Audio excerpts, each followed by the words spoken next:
금요일에 따끈따끈한 법정 신장개혁 김현장 아니고요 김과장입니다. 김준우 변호사, 장효민 변호사 두 분 나오셨습니다. 네, 안녕하세요. 안녕하세요. 네. 자, 오늘 두 가지 정도 이야기 다뤄볼 텐데 일단 가벼운 거 하나. 네. 선거운동이 들어갔으니까 네. 최근에 인터넷에서 후보 지지 내용이 담긴 배달앱 영수증 사진이 화제가 됐습니다. 그러니까 뭐 배달앱에 뭐 수고 많으십니다. 이 배달앱에 이제 신청하면서 영수증에 이렇게 찍히는 뭐 문 앞에 놔두고 가주세요. 네. 뭐 이런 등등의 거기에 보면 몇 번 고생 많으십니다. 몇 번 후보 누구 지지해 주세요. 뭐 이 후보가 뭐 우리 배달 노동자들을 위해서 네. 뭐 할 겁니다. 요렇게 메시지를 남기는 거. 네. 이거 선거법 위반이냐 아니냐. 일단 결론적부터 말씀드리면 간단하죠, 사실. 예, 선거법 위반이 아닙니다. 왜냐하면 이렇게 이게 뭐 SNS나 인터넷을 활용한 선거 운동이 과거에는 제한이 됐었어요. 그런데 이게 좀 개정이 되고 하면서 공무원분이나 미성년자는 당연히 뭐 선거 운동에 참여할 수는 없지만 그것을 제외한 일반 유권자분들은 인터넷을 통해서도 특정 후보를 지지해달라, 지원해달라라고 호소할 수 있고 그렇기 때문에 뭐 배달 앱 영수증을 활용하신다든지 뭐 이메일을 보낸다든지 다 허용되는 선거운동 방식입니다. 네. 그러니까 인터넷 선거운동은 그러니까 선거법이라는 게 기간, 주체, 방법 세 가지로 이렇게 규제를 많이 하는데 인터넷 선거운동은 기간, 주체, 방법에서 거의 다 네. 해방돼 있죠. 그렇습니다. 그럼에도 불구하고 좀 주의해야 될 부분들. 그러니까 이게 이제 헌법재판소에서 예전에 이제 판결 나가지고 이렇게 많이 바뀌었어요. 선거법의 취지는 이제 말은 풀고 돈은 묵자 뭐 그렇죠. 이런 정도의 취지인데요. 네. 근데 이제 저는 처음에 기사를 잘못 봐가지고 업체에서 만약에 이 영수증에다가 프린트를 한 거면 그러면 이건 이제 안 되는 거죠. 네네. 이거는 이제 주문하신 분이 인터넷에 넣은 게 자동으로 출력된 거니까 그렇죠. 이건 좀 다른 거지만 예. 그러니까 오프라인에 있어서는 또 6개월 이내 범위에서는 다양한 방식들의 규제가 좀 살아 있다고 보셔야 될 것 좀 같습니다. 이상해 제가 보기엔. 그래서 이제 온라인과 오프라인, 메타버스와 리얼월드의 차이가 굉장히 극명하다라는 걸 주의하셔야 되고요. 네. 두 번째로는 그 허위사실 유포 말고도 공직선거법에는 후보자 비방죄라고 해서 251조에 있는데 맞아요. 그래서 뭔가 비방하는 내용을 적는 것은 또 별도입니다. 그러니까 선을 넘으시면 안 된다. 네, 그 온라인에 뭐 지지를 하거나 이 정책이 어떻다, 뭐 이 후보 별로다. 여기까지는 괜찮은데 네. 좀 말도 안 되는 얘기를 하는거나 뭐 모욕적인 표현을 쓸 경우에는 그건 이제 문제가 될 수 있습니다. 네. 이게 이제 온라인 선거운동은 굉장히 폭이 넓어졌어요. 네. 네. 예. 근데 오프라인 선거운동은 여전히 굉장히 폭이 좁습니다. 그렇습니다. 네, 제약이 많아서 실제로 야 나는 어느 후보를 지지하는데 너도 이 후보 장점들 잘 들여다봐서 이 후보 지지해줬으면 좋겠다 이렇게 인편으로 얘기하는 거는 허용이 되는데 네. 뭐 가가호 방문을 한다든지 좀 더 적극적으로 뭐 그 선거 띠를 두른다든지 이런 거는 전혀 오프라인상에서는 허용되지 않아서 아직도 오프라인상에서는 제약이 좀 많은 것 같습니다. 예, 그러니까 온라인은 뭐 내용상의 제약이 있을 수 있어요. 명예훼손을 네. 한다거나 후보자를 비방했다거나 이런 거는 있을 수 있지만 형식상은 거의 다 열렸는데 도대체 왜 오프라인에서는 그걸 그렇게 못하게 하는지 좀 이렇게 불균등합니다. 메타월드가 더 중앙선거관리위원회에서도 많은 규제를 풀자고 계속 개정 의견을 내요. 심지어 국회가 답하지 않고 있습니다. 네. 자, 첫 번째 영수증에다가 어느 후보를 지지해 주세요라고 쓰는 거 가능합니다. 선거법 위반 아닙니다. 잘 활용해 보세요. 각선본에서 또는 네. 지지자분들이 얘기하시면 되고요. 자, 두 번째는 이번 주에 이게 검언유착 시즌 2 아니냐라고 평가될 만큼 소위 검찰 그 수사 기록인 것 같아요. 이 네. 기록들이 언론에 쭉 나오면서 소위 한동훈, 이동재 두 사람 사이에 녹취 파일이 한동훈 씨는 없다. 얘기를 나눈 적이 없다. 동아일보에서는 내부 조사를 통해서 확인하기 어렵다. 네. 확인이 안 된다. 이렇게 결론을 내렸어요. 없다. 이렇게 결론을 못 내리고. 근데 있다. 또 심지어는 채널A와 한동훈 씨가 전부 다 알고 공동 대응을 했던 거 아니에요. 여기서 한 발짝 더 나가서 다른 언론사 조선일보와 중앙일보가 직접 거론됐습니다. 여기까지 공동 대응의 폭이 넓어졌던 거 아니냐라는 의혹, 그런 정황으로 추정되는 이 SNS 대화록들이 보도되고 있습니다. 맞습니다. 자, 어떤 정황이 있었고 관련 수사 어떻게 진행되었는지 먼저 좀 정리 좀 해주시죠, 장 변호사님. 일단 그러면 한동훈 녹취록이라는 게 왜 등장하고 문제가 됐었는지부터 짚어드리자면요. 네. 이 채널A의 이동재 전 기자가 그 이철 전 신라젠 최대 주주, 그러니까 밸류 인베스트 코리아의 회장 직책을 가진 사람이 수감 중이었는데 네. 이 사람을 찾아가거나 편지를 보냅니다. 내용인즉슨 유시민 전 노무현재단 이사장 그 신라젠과 관련해서 비리 사실을 제보해라. 그리고 당신이 지금 수사받고 있는 이런 상황과 관련해서 내가 검찰 출입 기자인데 뭐 영향력을 행사할 수 있다는 취지로 뭔가 비리를 제보할 것을 굉장히 종용합니다. 그 과정이 상당히 부적절하고 부적절한 걸 넘어서 이게 강요다. 이게 폭행 협박으로 의무 없는 일을 하게 하는 게 바로 강요죄의 구성 요건이기 때문에 실제로 제보에 이르지는 않았지만 부적절했다라는 이유로 강요 미수죄로 구속 기소가 됐었었고요. 일단 1심에서 강요 미수죄에 대해서는 무죄가 나왔는데 재판부도 이게 형사 처벌에 이르는 정도의 요건에 그 부합하지 않았기 때문에 강연한 협박이 있었다고 네. 보기는 좀 어렵다. 이렇게 그렇지만 보는 거죠? 대단히 부적절하게 취재를 했고 취재 윤리에 반했다는 점에서는 이론의 여지가 없다고 상당히 강도 높게 꾸짖었던 그런 사건인데 네. 그 당시에 말씀 주신 것처럼 한동훈 녹음 파일은 없다라는 취지로 한동훈 검사장이 이야기했지만 다시 이 녹취록에 있는 거 아니야라는 의혹이 재점화되고 있는 그런 상황인 겁니다. 지금. 네. 윤 총장이 또 이 음성 파일 궁금해했다고 해요. 그러니까 네. 3월 31일 2020년 3월 31일 날 MBC 보도가 있었는데 사흘 뒤인 4월 2일 날 윤 총장이 채널A 그 법조팀이 아닌 다른 기자에게 전화를 해서 녹취 파일이 있어요?라고 물어봤다라고 그렇죠. 하는데 그러니까 지금 정확히는 왜 그렇게 궁금해했던 거죠? 윤석열 총장은 당시에? 뭐 최측근의 신변에 대해서 궁금해할 수 있겠죠. 네. 그런 그것만? 사상의 자유는 있을 수 있을 것 같은데. 예. 이제 지금 나온 보도에 따르면 이제 그 윤 총장으로부터 전화를 받았다는 기자가 그 채널A의 다른 법조팀 쪽 기자한테 윤 총장한테 이런 문의가 왔다라는 이제 그런 카톡에 네. 있었다는 게 이제 보도된 상황인 거거든요.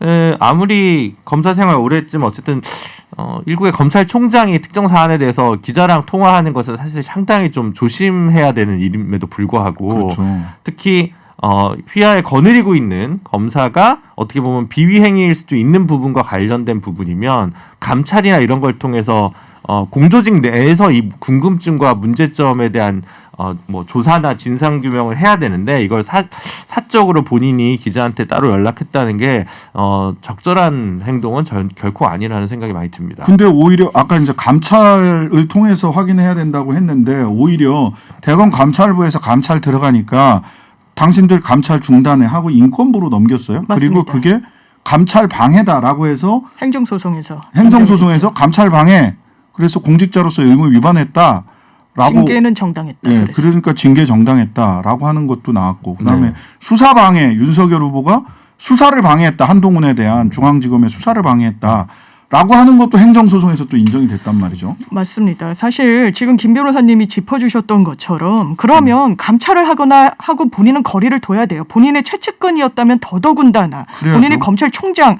검찰의 최고 수장이었기 때문에 그런데 본인의 측근을 사실상 뭔가 뒷배를 봐주려고 했던 거 아니냐라고 언론에서도 지적하는 게 그 법조팀이 아니라 본인이 아마 개인적으로 아는 기자였던 것 같은데 그런가 봐요. 예, 그 기자를 통해서 어떻게 진행되는지 이게 녹취 내용은 뭔지 녹취가 있는지를 물어봤다는 게 이 수사 기록상 다시 드러난 겁니다. 네. 지금 말씀하신 것처럼 행정소송에서는 이런 감찰을 방해했다 검찰총장으로서 이런 부분이 다 징계가 정당하다고 법원이 판단 내리게 된 근거로 작용했습니다. 네. 사실 상식적이진 않죠. 왜냐하면 검찰총장쯤 되면 궁금해도 최측근이 한 명만 있지 않지 않겠습니까? 아니 그다음 당정이나 대변인 통해서 물어봐야 되는 거 그러니까요. 아니에요? 다른 측근을 통해서 그걸 충분히 커뮤니케이션 할 수 있는데 총장이 직접 나섰다는 게 좀 이상하고 그래서 네. 이게 진짜 궁금해서 전화한 거냐. 정말 궁금했겠죠. 궁금한 이유는 모르겠지만 궁금했겠죠. 아니 저는 이런 것도 생각을 해봐야 돼요. 그러니까 실제로 사실관계를 확인하기 위해서라면 대변인이나 또는 그 수사정보정책관실 흔히 예전에 얘기했던 범정 손준성 검사가 있었던 그런 쪽으로를 통해서 확인해 볼 수도 있을 텐데 또는 내부적으로 불러서 물어볼 수도 있죠. 실제 그런 일이 있었냐. 네. 총장인데. 근데 총장이 직접 언론사에 전화를 했다라는 것은 사실관계 확인이 아니라 다른 메시지가 다른 신호를 줄 수 있다. 다른 신호를 줄 수 있는 거 아닌가요? 왜냐하면 정말 검찰총장이 기자에게 전화를 했다. 이거는 당연하게도 언론사 기자는 그 전화를 받은 당사자는 회사에 내부 정보 보고를 올릴 수밖에 없습니다. 그렇죠. 그렇다면 이 사건을 또 언론사 자체적으로도 들여다보고 있었는데 어떤 신호로 또 받을 것인가에 그러니까요. 대해서도 상당히 여러모로 아마 짚어주신 대로 진짜 사실관계를 알고 싶었다라기보다는 검찰총장이 신경을 쓰고 주목하고 있는 이슈다라는 쪽에 방점을 찍어서 언론사에 신호를 주고자 했을 수도 있다고 봅니다. 관심 사건이다. 이걸 직접 보여준 거 아닌가? 사실 이제 어쨌든 이 전체적인 최근 이제 보도 내용을 보면 한동훈 검사장의 어떤 언행이나 언론사와의 스킨십도 다소 도를 넘어선 건 좀 분명해 보입니다. 그렇죠. 그러니까 한동훈 검사가 중앙지검 3차장 할 때, 3차장 할 때는 이제 언론이랑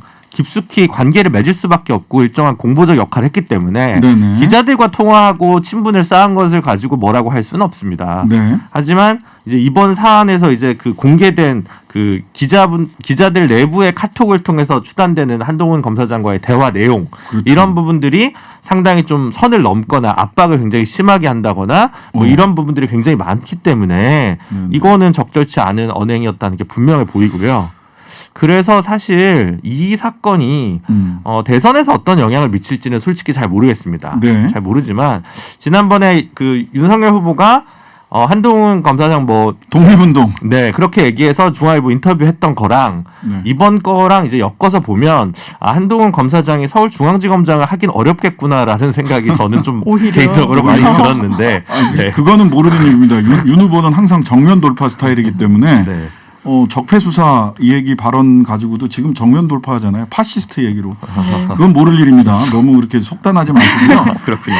일부 검찰 출입 기자들이 검찰과 깊숙이 유착한 정황도 네. 나왔어요. 그러니까요. 사실 이 이철 전 회장을 통해 가지고 비리를 막 제보하라라고 종용하는 과정 중에 이 사람이 수감 중이었기 때문에 이철 전 회장의 대리인격으로 등장하는 또 하나의 인물이 있습니다. 이게 이른바 제보자 X. 지모 씨인데 이 지모 씨, 그러니까 MBC에서 한동훈 검사장과 채널A 기자 간의 뭔가의 유착으로 유시민 씨의 비위를 좀 캐고자 했다라는 보도가 나온 거의 직후에 네. 채널A의 또 법조팀의 다른 기자가 중앙일보 기자랑 대화를 나눕니다. 그 시점은 이 제보자가 지모 씨라는 사실을 이제 기자들이 인지한 그 시점이었어요.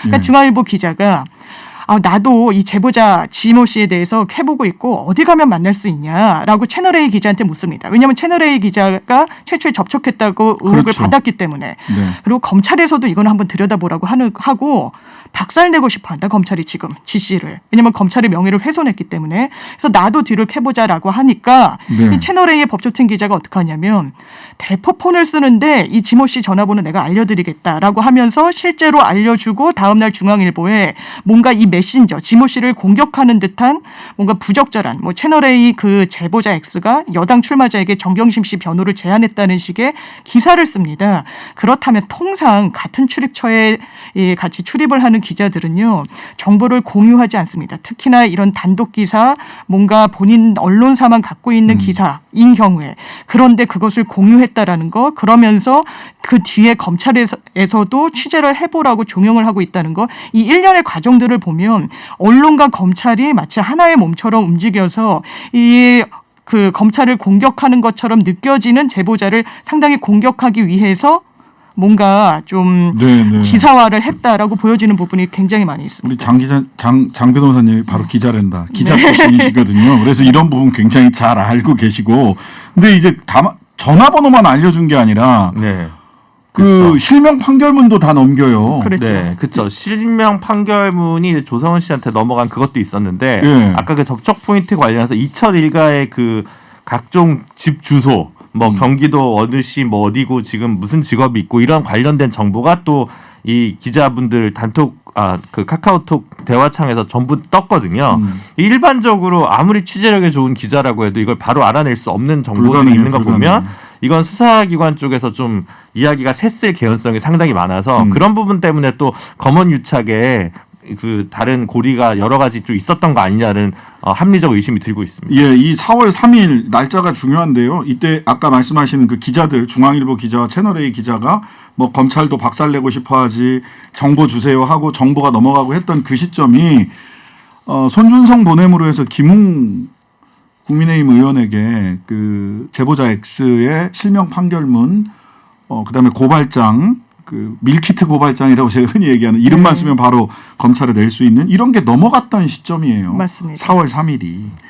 그리고 이게 이제 중앙일보랑만 그런 게 아니라 조선일보하고도 같이 공동 대응하는 듯한 이런 게 조선이 뭐 시작해준다니 너무 감사해요. 뭐 이런 채널A 배혜린 법조팀장이 이런 카톡 보낸 것도 지금 다 나왔어요. 그렇습니다. 이건 또 4월 2일자 바로 지금 짚어드린 부분에 전날에 있었던 건데 굉장히 야밤에 이 채널A 법조팀장과 조선일보 기자가 카카오톡을 주고받는데요. 일단 조선일보 기자가 채널A 법조팀장에게 자료 요청을 합니다. 이 지모 씨 관련해서 좀 협조를 해달라라고 하니까 보통은 저도 출입처에서 어떤 취재원 연락처를 다른 같이 취재하는 그 선배한테 타사 선배한테 물어봤다 굉장히 혼이 난 적이 있었어요. 그렇죠. 기자가 뭐 하는 거냐, 기자가 기자 취재하냐라고 굉장히 핀잔을 받아서 제가 크게 반성한 적이 있었는데 이 건은 기자가 기자에게 자료를 달라. 그러면 우리가 기사화를 하겠다라고 하고 그런 요청을 받은 채널A 기자가 어떻게 화답하느냐. 아, 조선이 시작해준다니 너무 감사합니다. 네. 라고 이야기를 합니다.